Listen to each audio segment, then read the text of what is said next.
Tuan, soalan seterusnya yang kita nak tanya ialah, dengan teknologi yang semakin pesat membangun sekarang ni kita lihat, bagaimana sebenarnya penerimaan industri perbankan Islam agar ianya seiring dengan perkembangan teknologi tersebut?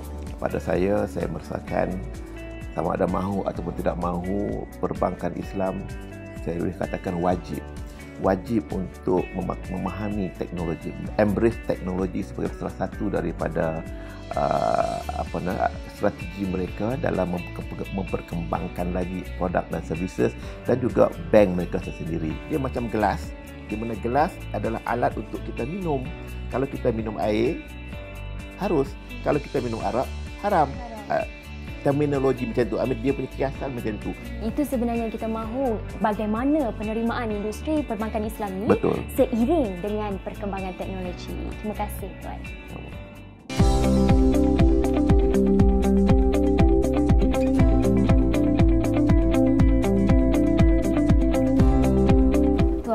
Pada pandangan Tuan, ke manakah arah tuju perbankan Islam di Malaysia pada masa hadapan, terutamanya dari sudut peluang pekerjaan dan juga persaingan dalam industri perbankan itu sendiri? Baiklah, persaingan yang sihat amat kita perlukan. Di Malaysia contohnya sekarang ini, perbankan Islam, persaingan antara mereka amat sengit. Bukan saja persaingan antara bank dalam Malaysia, malah persaingan bank di luar negara.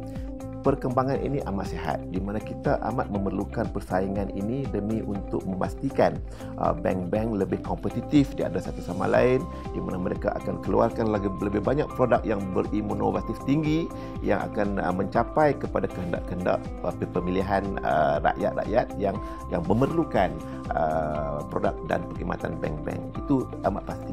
Baiklah, dari segi peluang pekerjaan pula tidak ada masalah. Sebab apa? Saya nampak peluang pekerjaan kepada keuangan Islam ini, kepada graduan-graduan yang mempunyai degree ataupun diploma dalam keuangan Islam ini amat cerah. Kerana apa? Kerana perkembangan perbankan Islam sekarang ini amat pesat. Dan bukan saja kita menumpukan kepada area banking sahaja, kita menumpukan kepada area takaful, area wealth management, area Islamic capital market, di mana demand kepada para graduan yang ada ilmu dalam keuangan Islam ini bukan sekadar di bank, tetapi dalam firm-firm, dalam firma-firma guaman contohnya, daripada asset management companies contohnya, takaful operators contohnya. Banyak lagi company-company yang memerlukan graduan yang mempunyai ilmu dalam bidang ini. Saya ambil contoh dia dalam dunia koperasi, di mana koperasi mempunyai lebih kurang lebih 480 koperasi kredit yang sememangnya memerlukan graduan dalam bidang syariah dan juga keuangan Islam, kerana ia dicatat dalam garis panduan 28 koperasi sendiri, di mana mereka memerlukan syariah officer, memerlukan officers yang mempunyai bidang keuangan Islam untuk melaksanakan produk-produk di koperasi yang mengikut kehendak syariah.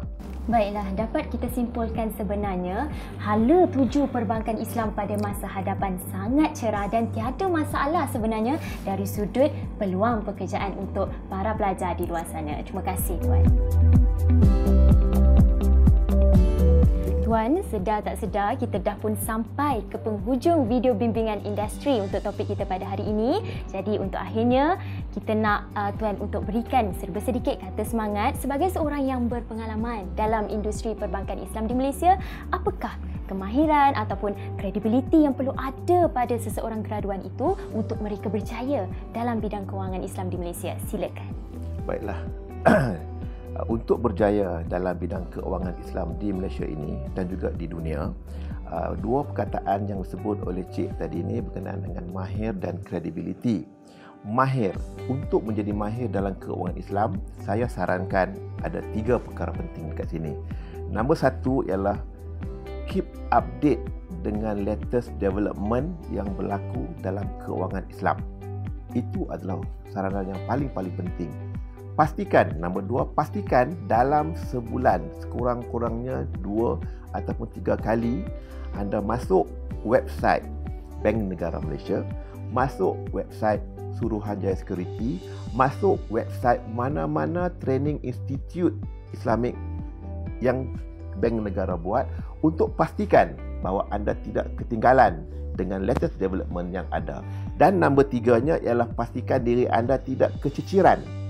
Tidak keciciran dari segi guideline, dari segi akta, dari segi panduan-panduan yang dikeluarkan oleh autoriti-autoriti seperti Bank Negara Malaysia dan juga Suruhanjaya Security. Itu amat-amat penting. Sekiranya anda dapat teruskan amalan ini, saya pasti, amat pasti anda akan jadi mahir.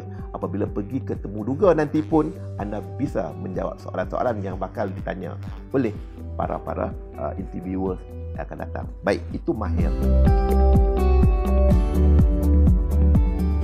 Dari segi credibility pula, para graduan mestilah memastikan diri mereka sentiasa mendapatkan ataupun sentiasa melabur dalam kursus-kursus yang ada dalam industri.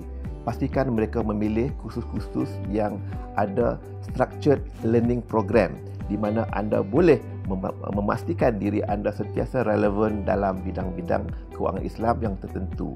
Jadi untuk mendapatkan kursus-kursus yang berkaitan dengan kewangan Islam, maka pastikan anda juga mendapatkannya daripada institusi-institusi yang sememangnya diiktiraf, terutamanya oleh Bank Negara Malaysia dan Suruhanjaya Security.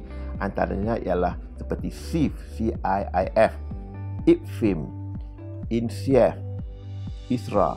Mereka ini merupakan salah satu institusi yang telah diadakan khas untuk memastikan credibility talent dalam industri Malaysia boleh mencapai kepada satu tahap yang maksima di mana mereka boleh contribute more toward the development of Islamic finance in the world. Kita mahu Malaysia menjadi Islamic finance talent hub of the world. Thank you. Terima kasih. Baiklah, terima kasih kami ucapkan atas perkongsian yang cukup ilmiah dan menarik pada hari ini. Terima kasih Tuan. Kita harap perkongsian hari ini mampu memberi manfaat terutamanya kepada pelajar-pelajar yang mengikuti bidang ini. Itu saja untuk video kita pada hari ini. Jumpa lagi di video yang akan datang. Saya Alia Safri. Assalamualaikum.